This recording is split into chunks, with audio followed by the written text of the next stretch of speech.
పూర్ణమదః పూర్ణమిదం పూర్ణాత్ పూర్ణముదచ్యతే పూర్ణస్య పూర్ణమాదాయ పూర్ణమేవావశిష్యతే. ఓం శాంతి శాంతి శాంతి. బృహదారణ్యకోపనిషత్తు 3వ అధ్యాయం 5వ బ్రాహ్మణంలో మరి సర్వాంతరమైన ఆత్మ ఏది అని కాహులుడు అడిగితే దానికి సత ఆత్మ సర్వాంతర కథమో యాజ్ఞవల్క్య సర్వాంతరం.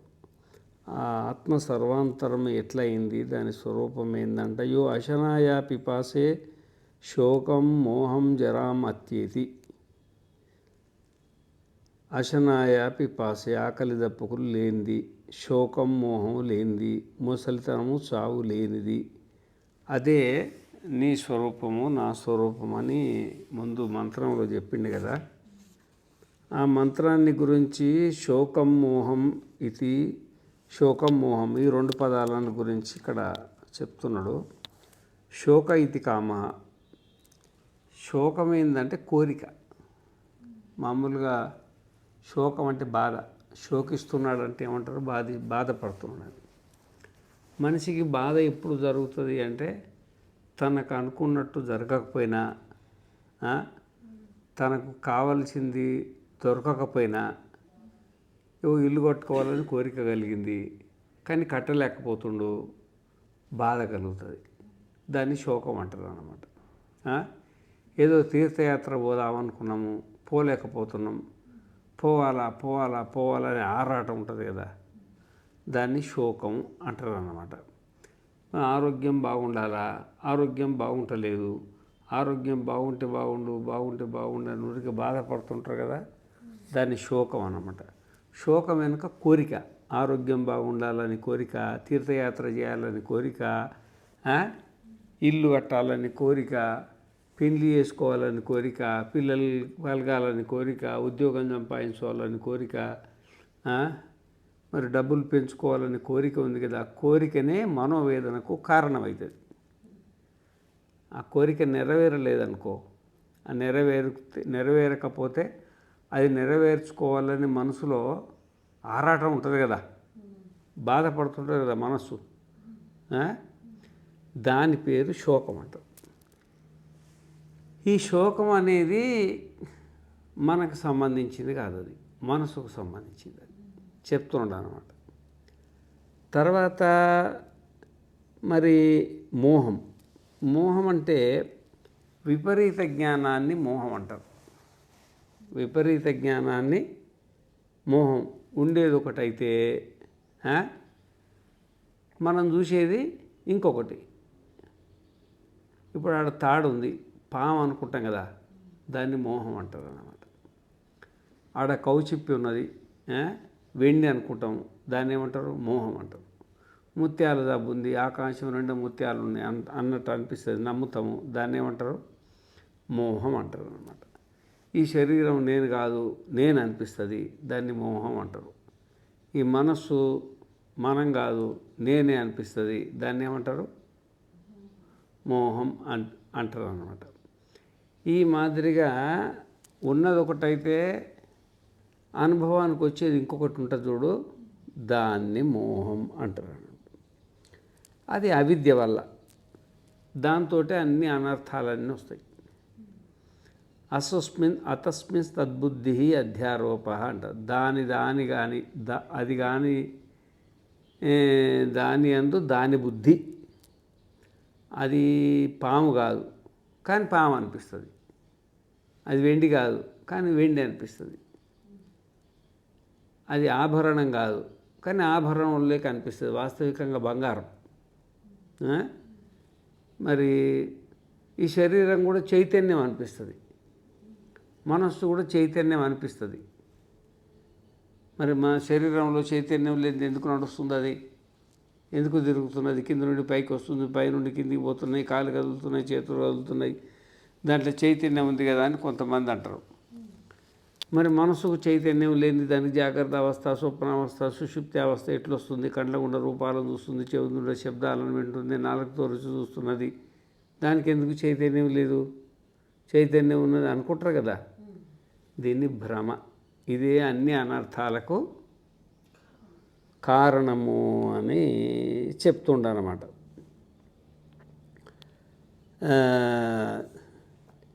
అవి రెండు కూడా మనస్సులో ఉంటాయి.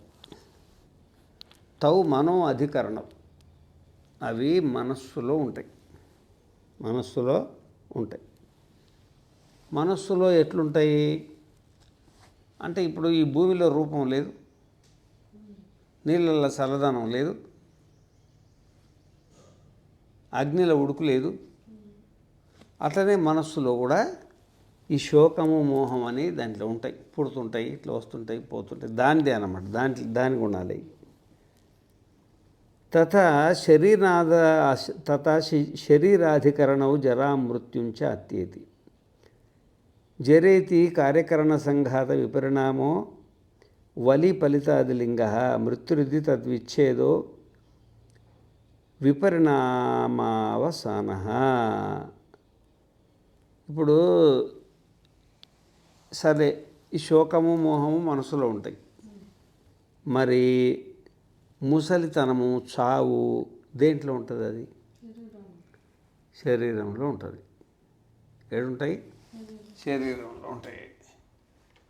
ఎందుకంటే శరీరం ఉంటేనే అవి ఉంటాయి, శరీరం లేకపోతే అవి ఉండవు. కాబట్టి శరీరాధికరణం అంటే శరీరంలో ఉంటాయి అన్నమాట. ఇక జర అంటే ఏంటంటే, మరి ఈ శరీరంలో ఉన్న అవయవాలన్నీ మరి అవి మారుతాయి అన్నమాట. చిన్న ఉన్నప్పుడు ఒక రకంగా ఉంటాయి, వయసులో ఒక రకంగా ఉంటాయి, ముసలితనంలో ఒక రకంగా ఉంటాయి, చావు దగ్గరకు వచ్చినప్పుడు ఇంకో రకంగా బలహీనమవుతాయి. మరి చర్మం అంతా ముడతలు పడుతుంది, నల్లెంట్రుకలు ఏమవుతాయి, తెల్లెంట్రుకలు అవుతాయి, పండ్లు ఊడిపోతాయి, కళ్ళు కనబడకుండా పోతాయి, చెవులు సరిగా వినబడదు, కాళ్ళు చేతులు సరిగా పనిచేయి, తింటే అరగదు, ఇవన్నీ సమస్యలు వస్తాయి అన్నమాట. ఇవన్నీ కూడా మరి ఇవి శరీర ధర్మాలు. ఇవన్నీ శరీర ధర్మాలు. ఈ ధర్మాలు కూడా శరీరానికి సంబంధించినవి కానీ మనకు సంబంధించినవి కావు. మనం అంటే ఎవరు?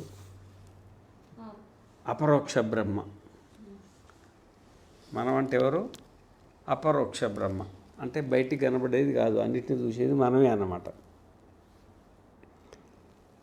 ఏ తే అశనాదయ ప్రాణమర శరీరాధికరణా ప్రాణిషు అనవరతం వర్తమాన అహోరాత్రాదివత్ సముద్రోర్మివచ్చ ప్రాణిషు సంసార ఇత్యుచ్యతే.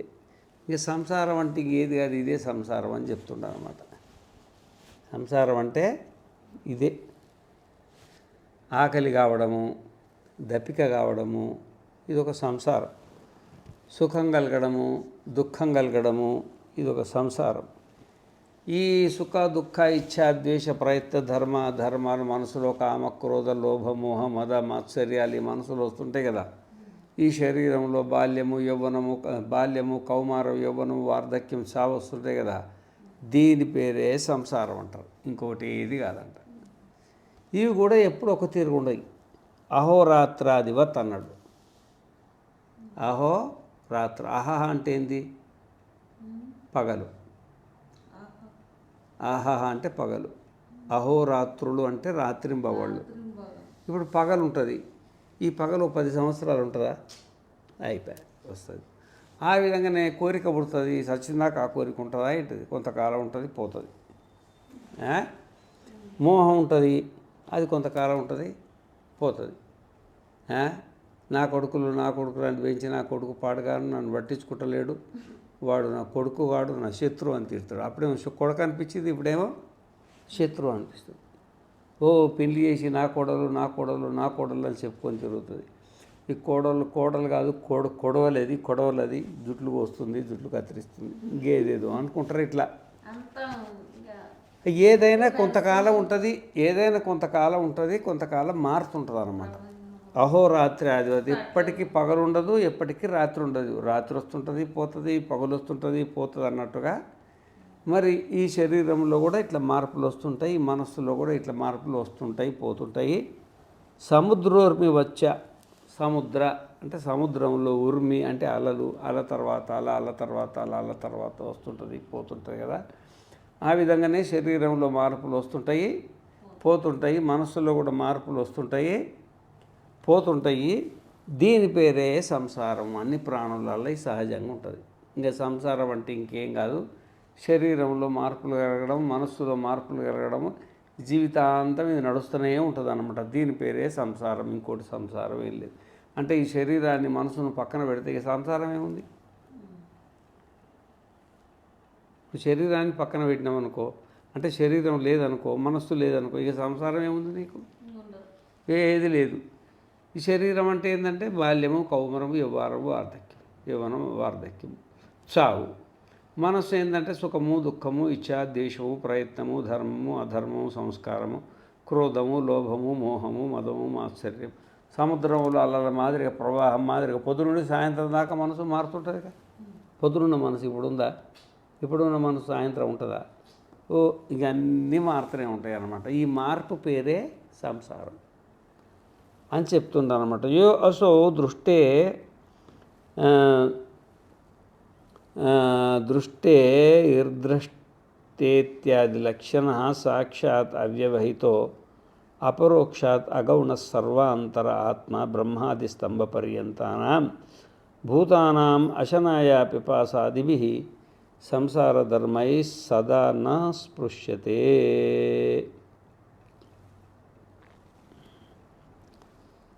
ఈ విధంగా మరి అన్నిటికంటే దగ్గరైంది సాక్షాత్ అవ్యవహితో. దూరంగా ఉన్నదాన్ని వ్యవహితం అంటారు. దూరంగా, అన్నిటికంటే దూరంగా ఏంటంటే ఆకాశం. ఆకాశానికంటే కొంచెం దూరం వచ్చేసి వాయువు. వాయువు కంటే కొంచెం దగ్గర ఏంటంటే నీళ్ళు ఉంటాయి కదా. ఇక అట్లా అనుకోకు. ఉదాహరణకి ఇప్పుడు హైదరాబాద్ ఉందనుకో, హైదరాబాదులో బస్ స్టాండ్ ఉందనుకో, ఆ బస్ స్టాండ్ కంటే దగ్గర అయ్యేది ఆ బస్ స్టాండ్ దూరం కదా. ఆ బస్ స్టాండ్ కంటే దగ్గర ఏంది? కోఠి అనుకో, కోఠి కంటే దగ్గర ఏది? ఎల్బీ నగర్ అనుకో, ఎల్బీ నగర్ కంటే దగ్గర ఏది? బిఎన్ రెడ్డి నగర్ అనుకో, బిఎన్ రెడ్డి కంటే దగ్గర ఏంది? మన ఆశ్రమం గేట్ ఉందనుకో, ఆ గేట్ కంటే దగ్గర ఏంది? హాల్ అనుకో, హాల్ కంటే దగ్గర ఏంది? కింద మెట్లు అనుకో, ఫస్ట్ ఫ్లోరు. దానికంటే దగ్గర ఏంది? ఈ గేట్ లోపల ఫస్ట్ ఫ్లోర్లో నా రూమ్ దర్వాజా లేదు, ఆ దర్వాజా ఇంకా దగ్గర అనుకో. దానికంటే కూడా ఇప్పుడు ఈ క్లాస్ చెప్పే దర్వాజా ఇంకా దగ్గర ఉందా లేదా? దానికంటే కూడా నేను దగ్గర ఉన్నానా లేదా? ఇప్పుడు దానికంటే కూడా నీ ముక్కు దగ్గర ఉందా లేదా? దానికంటే కూడా నీ కళ్ళు దగ్గర ఉన్నాయా లేవా? దానికంటే కూడా నీ మనసు దగ్గర ఉందా లేదా? దానికంటే కూడా దగ్గర ఎవరు? నీకు నువ్వే. నీ తర్వాతనే నీ మనస్సు నీకంటే దూరంగా ఉంది. నీ తర్వాతనే నీ శరీరం దానికంటే దూరంగా ఉంది. దాని తర్వాతనే ఈ ప్రపంచం అంతా. అన్నిటికంటే దగ్గర ఏంది? ప్రపంచానికంటే మన శరీరం దగ్గర, మన శరీరానికంటే మన మనస్సు దగ్గర, మనస్సు కంటే మనకు మనమే దగ్గర. అన్నిటికంటే దగ్గర ఏంట? అగౌణ సర్వాంతర ఆత్మ. ఆ మనము సర్వాంతరము. సర్వాంతరం అంటే మనం ఈ శరీరంలో ఎట్లున్నామో, అంటే మనతోటి ఈ శరీరం ఎట్లా నడుస్తుందో, మనతోటి శరీరం ఎట్లా నడుస్తుంది. మనం ఇంతకుముందు అంతర్యామి ప్రకరణం చెప్పుకున్నాం కదా. భూమిలో ఉండి భూమిని నడిపించేది, నీళ్ళలో ఉండి నీళ్ళని నడిపించేది, అగ్నిలో ఉండి అగ్నిలో నడిపించేది, గాలిలో ఉండి గాలిని నడిపించేది, అంతరిక్షంలో ఉండి అంతరిక్షాన్ని నడిపించేది, సూర్యునిలో ఉండి సూర్యుని నడిపించేది, మరి నక్షత్రాలలో చంద్రునిలో ఉంది నక్షత్రాలను నడిపించేది, దేవలోకంలో ఉండి దేవలోకాన్ని నడిపించేది, 84 లక్షల జీవరాశుల నుండి 84 లక్షల జీవరాశులను నడిపించేది, ఘ్రాణేంద్రియంలో ఉండి ఘ్రాణేంద్రియాన్ని నడిపించేది, శ్రవణేంద్రియంలో ఉండి శ్రవణేంద్రియాన్ని నడిపించేది, వాక్కులో ఉండి వాక్కును నడిపించేది, మరి మనస్సులో ఉండి మనస్సును నడిపించేది, త్వక్కులో ఉండి త్వక్కును నడిపించేది, బుద్ధిలో ఉండి బుద్ధిని నడిపించేది. ఇది ఒకటే ఆత్మ. ఒకటే ఆత్మ అన్నిటినీ ఏకకాలంలో నడిపిస్తుంది. అది సర్వాంతరం, అన్నిట్లో ఉంది. అదే మనం. ఆ సర్వాంతరమే మనం అన్నమాట. బ్రహ్మాది స్తంభ పర్యంతాన అంటే బ్రహ్మదేవుడు మొదలుకొని గడ్డిపోస వరకు కూడా అంతటా మనం ఓతప్రోతమై ఉన్నాం. ఎక్కడ ఖాళీ లేవన్నమాట. మన బలం చేతను బ్రహ్మదేవుడు నడుస్తుండు. మన బలం చేతనే బ్రహ్మదేవుడి శరీరము మనస్సు నడుస్తుంది. మన బలం చేతనే బ్రహ్మలోకం నడుస్తుంది. మన బలం చేతనే ఇంద్రుడి మనస్సు నడుస్తుంది, ఇంద్రలోకం నడుస్తుంది. ఆ విధంగానే మన బలం చేతనే ఈ భూదేవత నడుస్తుంది. ఆ విధంగానే మన బలం చేతనే మన శరీరం మన మనస్సు కూడా నడుస్తుంది. అంటే శరీరాన్ని వేరైనాయి, మనస్సులన్నీ వేరైనాయి, భూతాలన్నీ వేరైనాయి, లోకాలన్నీ వేరైనాయి, కానీ మనం మాత్రము ఒక్కళ్ళమే అని చెప్తుండనమాట. భూతానాం అశనాయ పిపాసాదిభి సంసార ధర్మై సదా న స్పృశ్యతే. ఆ విధంగానే ఈ అశనాయ పిపాసాది అంటే ఆకలి, దప్పిక, సుఖము, దుఃఖము, ముసలితనము, చావు అంటే ఈ ప్రాణధర్మాలు కానీ, శరీర ధర్మాలు కానీ, మనోధర్మాలు కానీ మనకు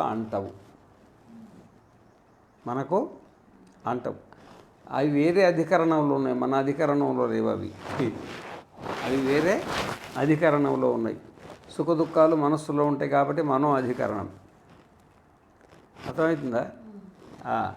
ఆ విధంగానే ముసలితనము, చావు అనేది శరీరంలో కూర్చుంటుంది కాబట్టి శరీర అధికరణం.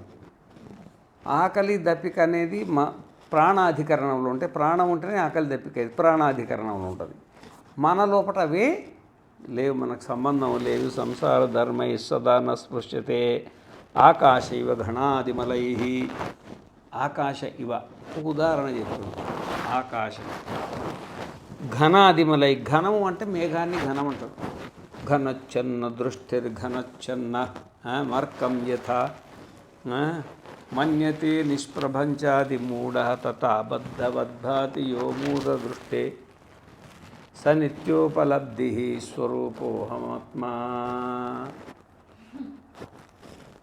స నిత్యోపలబ్ధి స్వరూపోహమాత్మ.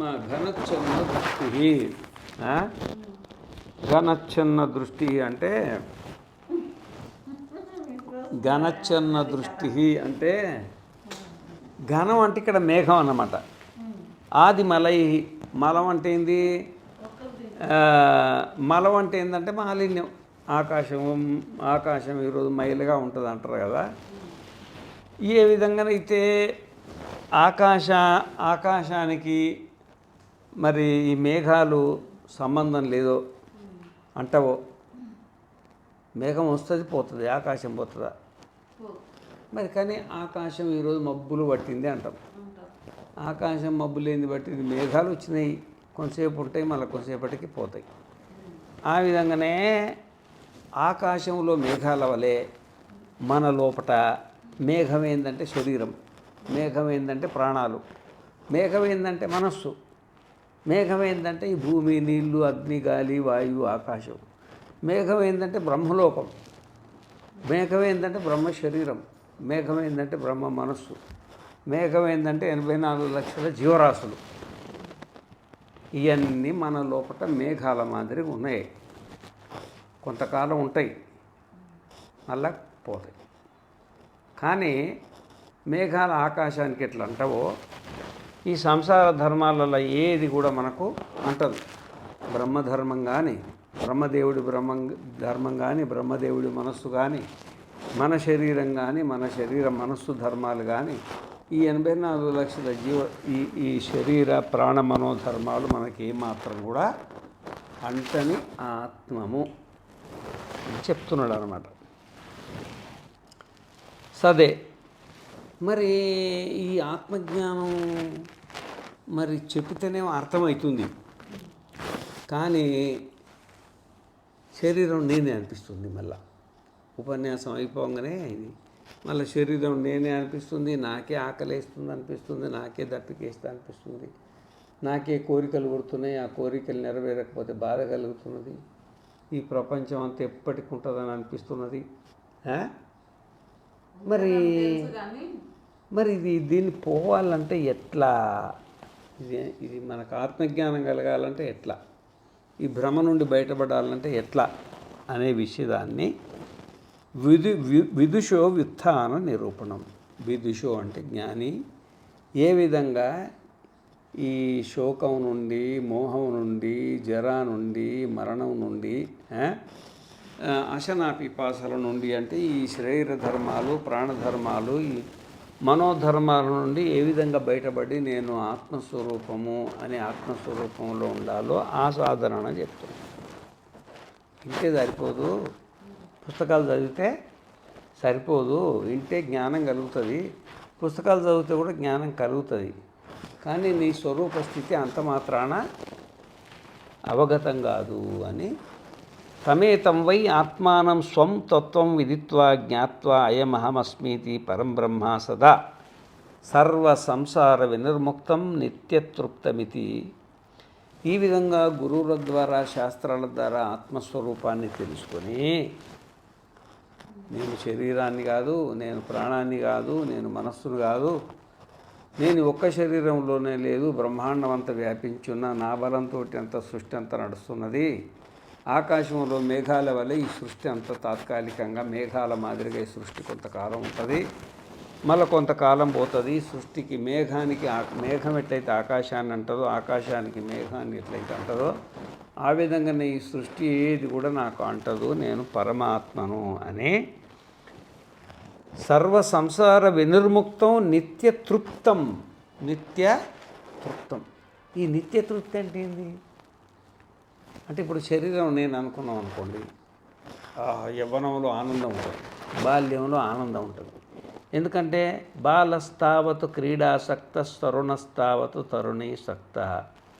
మరి బాల్యంలో ఆటలు పాటలు ఆనందంగా ఉంటాయి, యవ్వనంలో సంసారం ఆనందంగా ఉంటుంది. ముసలితనానికి వచ్చేప్పటికి ఏమవుతుంది?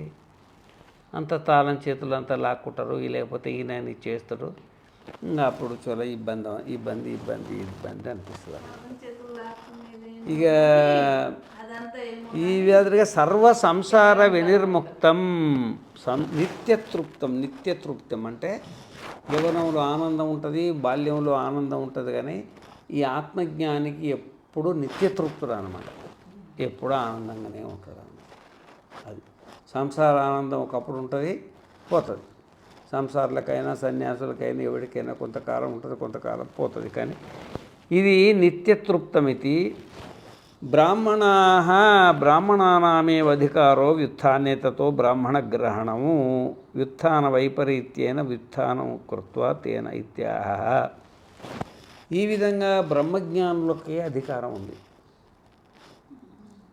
బ్రహ్మజ్ఞానులకే అధికారం ఉంది. అంతే ఏంటంటే గురువు దగ్గర కూర్చొని ముందు ఉపనిషత్తును చక్కగా గురువు ముఖంగా విని, ఇది శరీర ధర్మము, ఇది ప్రాణధర్మము, ఇది మనోధర్మము, నువ్వు ఏ ధర్మానికి సంబంధం లేని నిర్ధర్మివి, నువ్వు సర్వాంతర్యామివి, ఈ విధంగా ఎవరైతే గురుముఖతః విని అవగాహన చేసుకుంటారో వాళ్ళు మాత్రమే సన్యాసం తీసుకోవాలి. ఈ ఆత్మజ్ఞానం లేకుండా సన్యాసం తీసుకుంటే ఏమవుతుందంటే, ప్రపంచానికి కూడా ప్రత్యేకంగా కనబడతాడు సన్యాసి లెక్కనే, కానీ వాడు సన్యాసి కాడు.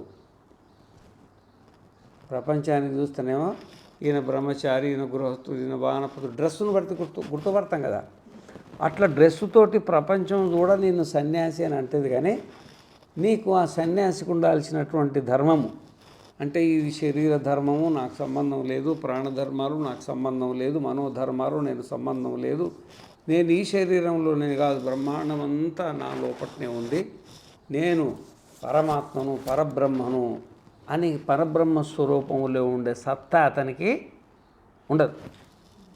ఏదో కట్టుకున్నాడు, ఆ సన్యాసం తీసుకొని మంచిదే సాధన చేసుకుంటాడు, గురువు దగ్గర కూర్చొని శ్రవణం చేస్తారు. కానీ ఇక్కడ మొత్తం నీకు గురువు దగ్గర కూర్చొని శ్రవణ మరణాలు పూర్తి అయిన తర్వాతనే సన్యాసం తీసుకుంటే అది సన్యాసానికి అధికారం ఉందని శాస్త్రం చెప్తుంది ఇక్కడ. అర్థమైందా? ఈ విధంగా వ్యుత్థాయ వైపరీత్యేన ఉత్థానం కృత్వా. వైపరీత్యేన అంటే విపరీతం. ఇప్పుడు విపరీతం అంటే ఏంటంటే, ఇప్పుడు సంజీవిని వృక్షం ఒకటి ఉంటుంది, మర్రి చెట్టు, మేడి చెట్టు, ఈ చెట్లు ఉన్నట్టే రావి చెట్టు, జువ్వి చెట్లు ఉన్నట్టే చెట్ల జాతులల్లా 21 లక్ష రకాల జాతులు కదా చెట్లు. ఈ చెట్లల్లో సంజీవిని వృక్షం అనేది ఒక వృక్షం. ఈ సంజీవిని వృక్షం అనేది మనకు రామాయణంలో వస్తుంది. రామాయణంలో లక్ష్మణుడు మూర్ఛపోయిన తర్వాత మరి ఆ రాజవైద్యుని పిలిపిస్తే మరి ఎట్లా బతుకుతారంటే, ఈయన సంజీవిని వృక్షం ఉంది కదా, దాన్ని నూరి నోట్లో వస్తే బతుకుతాడు, లేకపోతే చచ్చిపోతాడు. ఎందుకంటే మరి ఆయన రావణాసురుడి కొడుకున్నాడు కదా, ఆ కొడుకు బాణం వేసిండు, ఆ బాణానికి అంత బలం ఉంది, నాగాస్త్రం అని. ఆ నాగాస్త్రం లోపల విషం అయింది, అది శరీరం అంతా, ఇది దాంతో పోతుందంటే అప్పుడు ఆయన పోయి ఇక సంజీవిని అన్ని ఇల్లు పెట్టిండ్రు, అన్ని లక్షణాలు. ఇక ఆకు తిరిగి ఆకు మస్తు ఉంటాయి చెట్లు, చెట్టు తిరిగి చెట్టు ఉంటుంది. ఇవన్నీ ఎత్తుకొని, ఆ కాలంలో ఫోన్లు వీడియో కాళ్ళు లేవు కదా, ఇప్పుడు మాదిరిగా వీడియో కాల్ ఉంటే సెల్ ఫోన్లో చూపించవచ్చు అనమాట, ఈ చెట్ట అని. అప్పుడు సెల్ ఫోన్ లేవు, ఫోన్లు కూడా లేవు మాట్లాడి చెప్పడానికి. ఎందుకు వచ్చిన ఓడగారు మొత్తం గుట్టలు ఎత్తుకొచ్చేసింది ఆయన.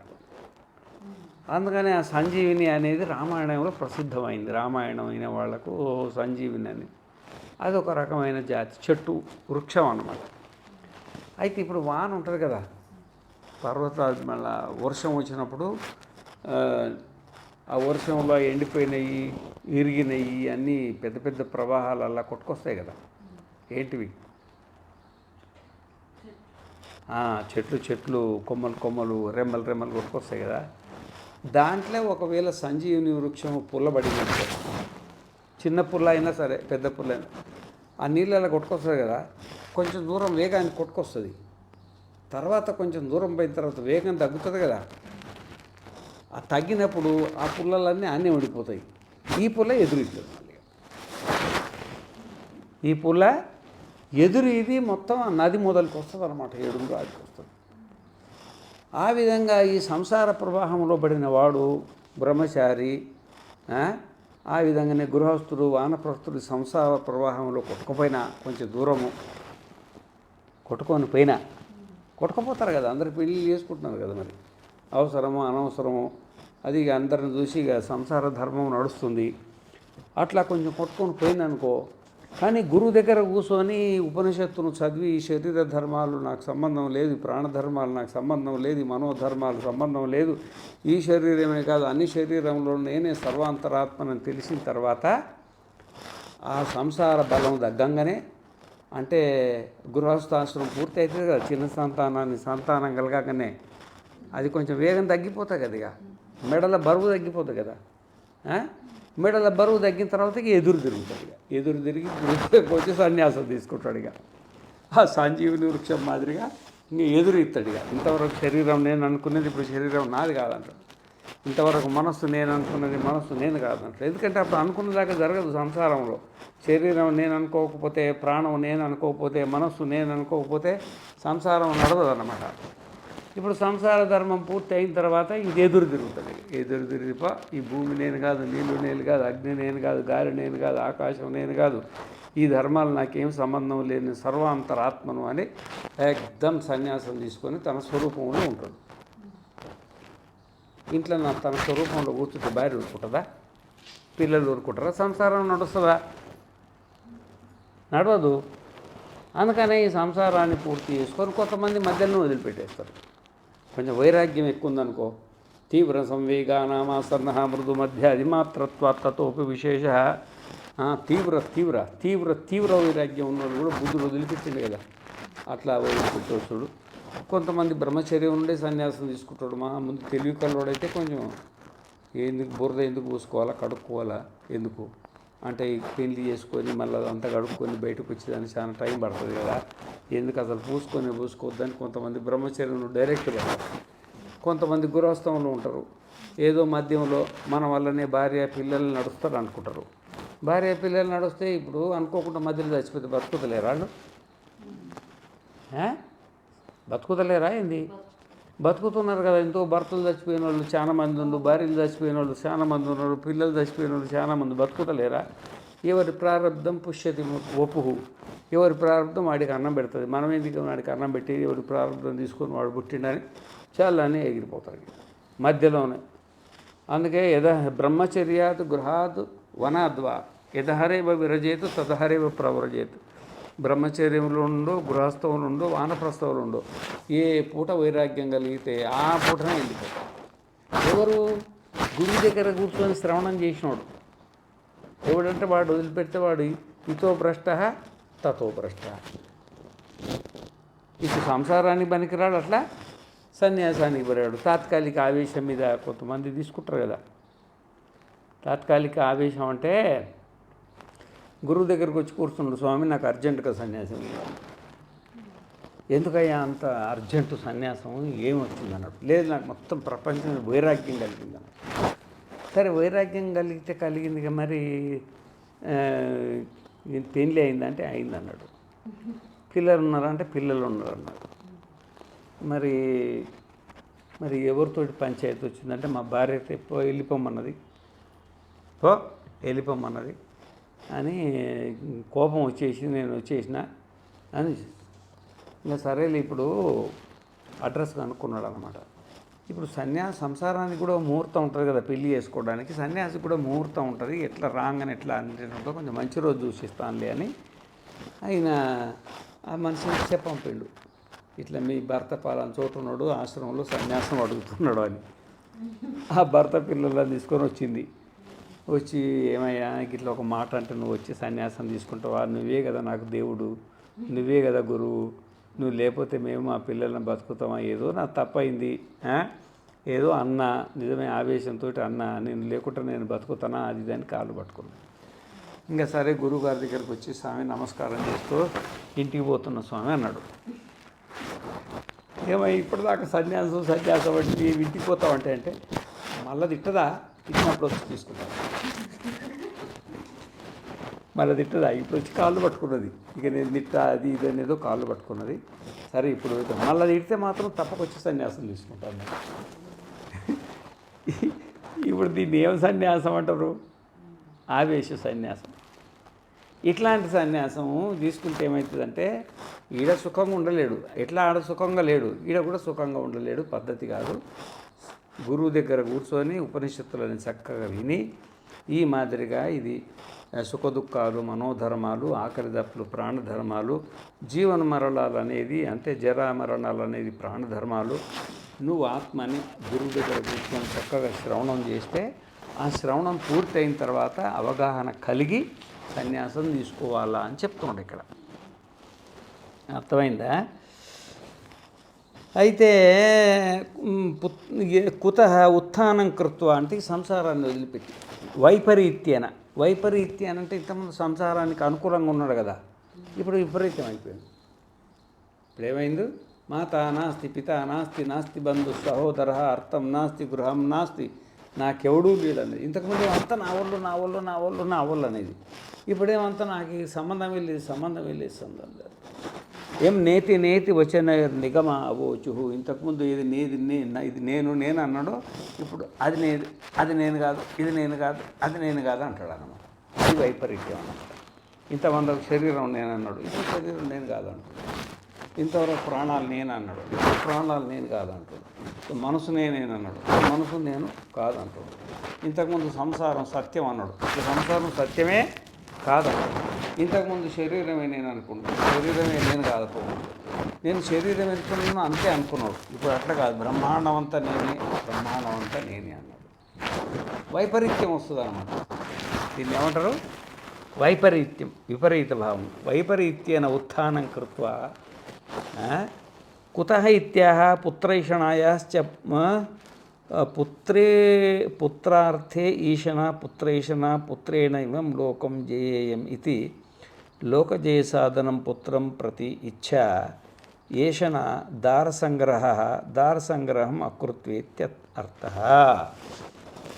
అంటే మరి సంతానం లేకపోతే మరి ఎట్లా అని సంతానం కానాలంటే పెళ్లి చేసుకోవాలి కదా.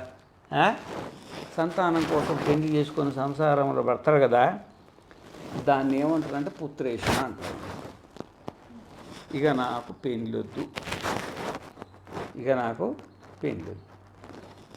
ఎందుకంటే భార్య వేరు కొడుకు వేరు నేను వేరు అనే భావన ఉంది కదా. ఈడ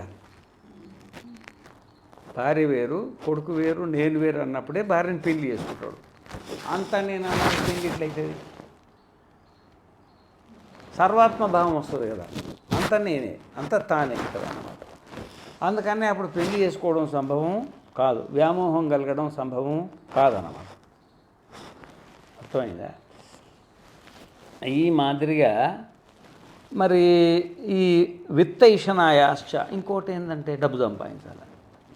డబ్బు ఎందుకు సంపాదించాలంటే కర్మసాధనస్య గవాదేరుపాదానం, గోదానం చేయాలా, హిరణ్యదానం చేయాలా, వస్త్రదానం చేయాలా, భూదానం చేయాలా. ఈ దానాలన్నీ చేయాలంటే ఏం కావాలా? డబ్బు కావాలి. మరి దానం ఎందుకు చేయాలా? సచ్చిన తర్వాత స్వర్గానికి పోవాలా. సచ్చిన తర్వాత స్వర్గం. ఈ దానాలు చేస్తే ఏమొస్తుంది? పుణ్యం వస్తుంది. వస్తుందా రాదా? బియ్యం దానం చేస్తారు, కూరగాయలు దానం చేస్తారు, పైసలు దానం చేస్తారు, వస్త్రాలు దానం చేస్తారు, ఏదో తనకు ఇచ్చిందంతా దానాలు చేస్తుంటారు కదా. గోదాన, భూదాన, హిరణ్య దానాదులన్నీ ఏదో చదువుతుంటారు. ఇవన్నీ దానాలు చేసే వాళ్ళు ఉన్నారు ఇప్పటికి కూడా. ఆ దానాలు ఎందుకు చేస్తారంటే స్వర్గానికి పోవాలని. స్వర్గానికి పోయినోడు ఎంతకాలం ఉంటాడు? ఆడ పుణ్యం అయిపోగానే మళ్ళీ భూలోకానికి వస్తాడు. మళ్ళీ భూలోకంలో మళ్ళీ ఏం చేయాలి? మళ్ళీ కర్మ చేయాలి. ఈ పైకి పోను, కిందికి పోను, కిందికి పోను, అసలు వద్దే వద్దు, నాకు ఈ స్వర్గమే వద్దు అనుకున్నాడు అనుకో. స్వర్గం వద్దనుకున్నాడికి పైసలతో ఏం పని ఉంటుంది? ఇక స్వర్గం వద్దనుకున్నోడికి పైసలు డబ్బులతో ఏం పని ఉంటుంది?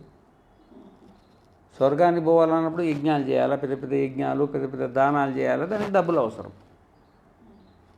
అర్థమైందా? యజ్ఞం చేయాలంటే మళ్ళీ భార్య ఉండాలా, భార్యను పోషించాలంటే మళ్ళీ డబ్బులు ఉండాలా, పిల్లలు కనాలా, ఇల్లు కట్టాలా. ఈ సంసారానికి డబ్బు అవసరం. వద్దే వద్దు, నాకు ఈ స్వర్గం వద్దు, ఏమొద్దు అనుకున్నాడు అనుకో, ఇంకా నీకు డబ్బుతో ఏముంది? ఏ దానం చేయాల్సిన అవసరం లేదు కదా. ఆ విధంగానే మరి తల్లిదండ్రులను గౌరవించాలి, మంచిగా చూసుకోవాలంటే దానికి డబ్బు కావాలా. మన పితృలోకం పోవాలనుకున్నోడికి ఆ విధంగానే విద్యా సంయుక్తైన వా దేవలోకం. కొంతమంది ఉపాసన గురువు దగ్గర కూర్చొని మంత్రోపదేశం చేసుకుంటారు. కొంతమంది ఏమో మరి యజ్ఞాలు, పెద్ద పెద్ద యజ్ఞాలు చేస్తారు అన్నమాట. పెద్ద పెద్ద యజ్ఞాలు, దేవలోక సంబంధమైన యజ్ఞాలు ఉంటాయి కొన్ని. ఈ విధంగా మరి స్వర్గకామో యజేత అంటే స్వర్గలోకానికి పోవాలనుకున్న వాళ్ళు ఫలాని యజ్ఞాలు చేయాలా. జ్యోతిష్ఠోమం, స్వర్గలోకం జ్యోతిష్ఠోమ యజ్ఞం చేయాలా. ఏమేమున్నాయి అన్నీ. అవి స్వర్గాన్ని పోవాలా అనుకున్నాడు ఈ వేదాలలో అన్నీ చెప్పిండ్రు. ఈ యజ్ఞం చేయాలా, ఈ యజ్ఞం చేయాలి. ఆ యజ్ఞం చేయాలంటే చాలా ఖర్చు. అన్నదానం చేయాలా, పెద్ద పెద్ద టెంట్లు వేయాలా, బ్రాహ్మణులందరినీ పిలిపియాలా, ఋత్వికులను పిలిపియాలా, దాంట్లో బ్రహ్మ ఉంటాడు, రకరకాలు ఉంటుంది. ఒక్కొక్క యజ్ఞానికి పెళ్ళిళ్ళకి ఎట్లా ఖర్చు అవుతున్నాయి? ఉన్నోడికి ఉండే తిండి ఖర్చు అవుతున్నాయి, లేనోడికి లేని తిరిగి ఖర్చు అవుతున్నాయి. ఆ విధంగానే యజ్ఞాలలో కూడా చిన్న యజ్ఞాలు వేరు, పెద్ద పెద్ద యజ్ఞాలు. అశ్వమేధ యాగం ఉందనుకోండి, అశ్వమేధ యాగం చేయాలంటే ఇప్పుడు ఈ కాలంలో 1,00,000 కోట్లు కావాలి. ఎంత? 1,00,000 కోట్లు కూడా చాలాయి. ఎన్ని లక్షల కోట్లు అయినా చాలాయి. ఎందుకంటే శత్రువు ఉండొద్దు. ఇప్పుడు అందరి శత్రువులే, దేశానికి శత్రువే. చక్రవర్తే ఉండాలి, ఒకటే చక్రవర్తి అయి ఉండాలి, వాడికే వీలవుతుంది. ఇప్పుడు అది ఈ కలియుగంలో వీలే పడదన్నమాట. మరి ఇవన్నీ చేస్తే ఏమవుతుందంటే స్వర్గలోకం వస్తుంది అన్నమాట. ఈ విధంగా పెద్ద పెద్ద యజ్ఞాలు కావాలంటే డబ్బు అవసరం ఉంటుంది. వద్దనుకున్నోడికి నాకు స్వర్గం ఎందుకు, మళ్ళీ స్వర్గానికి పోతే మళ్ళీ పుట్టేది కదా, పుట్టి చావు బతుకు నాకు వద్దు. కేవలయావా హిరణ్య గర్భ విద్య దైవేన విత్తేన దేవులో. హిరణ్య గర్భ విద్య అంటే మరి అది ఒక రకమైన ఉపాసన. అది రకమైన పెద్ద ఉపాసన, అన్నిటికంటే పెద్ద ఉపాసన అన్నమాట. హిరణ్య గర్భ ఉపాసన అంటారు అన్నమాట. అది గురుముఖంగా నేర్చుకోవాలన్నమాట. ఆ హిరణ్య గర్భ అది దాంతో కూడా మరి దైవ సంపత్తి, దాన్ని ఏమంటారు దైవ సంపత్తి. అంటే చనిపోయిన తర్వాత మనకు దేవలోకాలు అనుభవించడానికి సంపాదన కావాలి కదా, దాని పేరు పుణ్యం అంటారు. పుణ్యం అన్నా దైవ సంపత్తి అన్నా ఒకటే అన్నమాట. ఈ విధంగా ఈ దేవలోకం వస్తుంది, అది నాకు వద్దు. ఎందుకంటే ఎంత పుణ్యం ఉన్నా, ఎంత పై లోకానికి పోయినా ఆబ్రహ్మ భువనాల్లోకా పునరావర్తినోర్జున మాముపేత్యతు కౌంతేయ పునర్జన్మ న విద్యతే. అంటే అన్నిటికంటే పెద్ద యజ్ఞాలు చేస్తే బ్రహ్మలోకం. అశ్వమేధ యాగం చేసింది అనుకో బ్రహ్మలోకం వస్తుంది. ఆ బ్రహ్మలోకంలో ఎంతకాలం ఉంటాడు? ఆయనకు 100 ఏళ్ళు కదా, ఈ 100 ఏళ్ళు కదా, ఆ 100 ఏళ్ళు వేరే ఉంటాయి కొద్దిగా. ఆయన 100 ఏళ్ళు వెళ్ళిపోగానే మళ్ళీ ఆ బ్రహ్మ భువనాలోకా ఆవర్తనం అంటే మళ్ళీ రావాల్సింది ఎక్కడికి? మళ్ళీ భూలోకానికి. మళ్ళీ భూలోకానికి వచ్చేసి మళ్ళీ యజ్ఞాలు యాగాలు చేయాలి. అప్పుడు ఎట్లుంటుందో, తల్లి ఎవరు ఉంటుందో, తండ్రి ఎవరు ఉంటుందో, ఏ ఊరు ఉంటుందో, ఎట్లా పరిస్థితులు ఉంటుందో తెలియదు. ఇంకా ఇదంతా కర్మసాధ్యం, నాకొద్దు అని వదిలిపెడతాడనమాట. ఈ విధంగా ఒకటేమో పుత్రేషణ, ఒకటేమో విత్తేషణ. విత్తం మానుష విత్తము, దైవ విత్తం 2 రకాలు. మానుష విత్తం అంటే మనం సంపాదించి దాన ధర్మాలు చేసుకుంటాం కదా, ఆ విత్తమే దైవ విత్తం అవుతుంది. అంటే దేవలోకానికి సంబంధించిన పుణ్యం అంటారు అన్నమాట. ఇవి 2 మాకు వద్దు అని ఈ విధంగా అనుకోవాలన్నమాట. దైవాత్ విత్తాత్ వ్యుత్థానమేవ నాస్తి కేచిత్. దైవ విత్తం చేత వ్యుత్థానం అనేది కలగనే కలగదు. దైవాత్ విత్తాత్ వ్యుత్థానమేవ నాస్తి కేచిత్. కొంతమంది ఏమంటారంటే ఈ దైవ విత్తాన్ని వదిలిపెట్టడానికి వీల్లేదు. యస్మాత్ తద్బలేనహి కిల వ్యుత్థానమితి తద్ అసత్ ఏతాన్వై కామః. అంటే ఈ పుణ్యం అనేది అవసరము, పుణ్యం అనేది అవసరం. పుణ్యకర్మలు ఎప్పుడు వదిలిపెట్టొద్దు. సంసారం వదిలిపెట్టినా సరే, భార్య పిల్లలు నాకు వద్దని వదిలిపెట్టినా సరే, కానీ పుణ్యకర్మలు మాత్రము వదిలిపెట్టని కొంతమంది అంటారు. కానీ తద్ అసత్తు, అది తప్పు. అది తెలియక మాట్లాడతారు. ఏతాన్వై కామ. సంసారంలో మళ్ళీ పుట్టాలంటేనే కోరిక. పుట్టాలంటే భూలోకం కాదు, దేవలోకంలో ఎక్కడో పెద్ద పెద్ద లోకాలలో పోయి పుట్టాలన్న వాడికే కోరికలు. వద్దనుకున్నోడికి ఏ కోరిక కూడా అవసరం లేదు. బృహదారణ్యకోపనిషత్తు 1:4-15. ఇది పఠిత్వాత్ ఏషణా మధ్యే దైవస్య విత్తస్య హిరణ్యగర్భాది దేవతా విషయైవ విద్య విత్తమిత్యుచ్యతే దేవలోక హేతుత్వాత్. ఇవన్నీ కూడా ఈ పుణ్యకర్మలు కూడా ఎన్ని పెద్ద పెద్ద యజ్ఞాలు చేసినా ఇవన్నీ కూడా దేవలోకం అంటే నీకు దేవలోక ప్రాప్తిస్తుంది. దేవలోకం అంటే పైన 6 లోకాలు ఉన్నాయి కదా, 6 లోకాలలో ఏ లోకములైనా దేవలోకం అంటారు అన్నమాట. ఇవన్నీ కూడా ఈ పుణ్యాలన్నీ కూడా ఈ దేవలోకాన్ని నీకు మెడగడతాయి. దేవలోకాలంటే దేవలోక శరీరాలు, దేవలోక భోగాలు మెడ కడతాయి తప్ప నహి నిరుపాధిక ప్రజ్ఞాన ఘన విషయ. ఇది నీకు ఆత్మసాక్షాత్కారాన్ని ప్రసాదించలేవు. ఎన్ని పుణ్యాలు చేసినా నీకు లోకాలే వస్తాయి తప్ప ఆత్మజ్ఞానం మాత్రం ఇవి కలిగించలేవు. ప్రజ్ఞాన ఘన విషయ బ్రహ్మ విద్య దేవలోక ప్రాప్తి దేవలోక ప్రాప్తి హేతు. అవన్నీ దేవలోక ప్రాప్తికే హేతు అయితే కానీ బ్రహ్మ విద్య కంటే ఆత్మసాక్షాత్కారానికి కంటే మోక్షానికి ఈ పుణ్యాలన్నీ ఇక్కడ ఏం పని చెయ్యవు. తస్మాత్ తత్సర్వం అభవతు. అందుకనే ఆత్మజ్ఞాని సర్వాంతర్యామి అవుతాడు. ఆత్మజ్ఞానం ఏమవుతాడు? సర్వాంతర్యామి. నువ్వేమంటుంది? నా శరీరంలో నేను అంతర్యామినంట. ఆత్మజ్ఞానం కలిగిన తర్వాత సర్వాంతర్యామి సర్వభవతు. ఆత్మా కేశాం నభవతి సభవతి ఇది శ్రుతే తద్బలేన హి వ్యుత్థానం ఏతం వై తమాత్మానం విదిత్వా ఇది విశేషవచనాత్. మరి ఈ ఆత్మవిద్యా బలం చేతనే ఆత్మసాక్షాత్కారం కలుగుతుంది. కానీ పుణ్యం చేత ఆత్మసాక్షాత్కారం కలగదు. పుణ్యం చేత పుణ్యంలోక ప్రాప్తి వస్తుంది కానీ ఆత్మసాక్షాత్కారం కలగదు. బ్రహ్మ విద్యా బలమే దీనికి అవసరము. అని వచ్చిందనమాట. ఈ విధంగా ఏతం వైతం ఆత్మానం విదిత్వ, ఈ విధంగా నేను నా ఆత్మస్వరూపం ఇది అని తెలుసుకొనే వీడికి మోక్షప్రాప్తి పొందింది అని ఉపనిషత్తులో వచ్చింది. కాబట్టి మరి పుత్రేషణ, విత్తేషణ, లోకేషణ ఈ మూడిటిని కూడా వదిలిపెడతాడు. ఎవరు? గురువు దగ్గర కూర్చొని ఉపనిషత్తులు విని ఈ శరీర ధర్మాలు, ఈ ప్రాణధర్మాలు, మనోధర్మాలు నాకు సంబంధం లేదు, ప్రకృతికి నేను అతీతుణ్ణి, నేను ఆత్మను, 14 లోకాలలో వ్యాపించి ఉన్న అంతర్యామిని అని ఎప్పుడైతే అవగాహన కలుగుతాడో అప్పుడు ఈ ప్రపంచానికి విరుద్ధమైన వ్యవహారంలో అంటే సన్యాసాన్ని స్వీకరించి ఆత్మస్వరూపంలో ఉండడానికి సాధన చేస్తాడంటే ప్రయత్నం చేస్తాడని అంటున్నాం. సో ఇంకా కొంచెం ఉంది, రేపు చెప్పుకుందాం. పూర్ణమదః పూర్ణమిదం పూర్ణాత్ పూర్ణముదచ్యతే పూర్ణస్య పూర్ణమాదాయ పూర్ణమేవావశిష్యతే. ఓం శాంతి శాంతి శాంతి.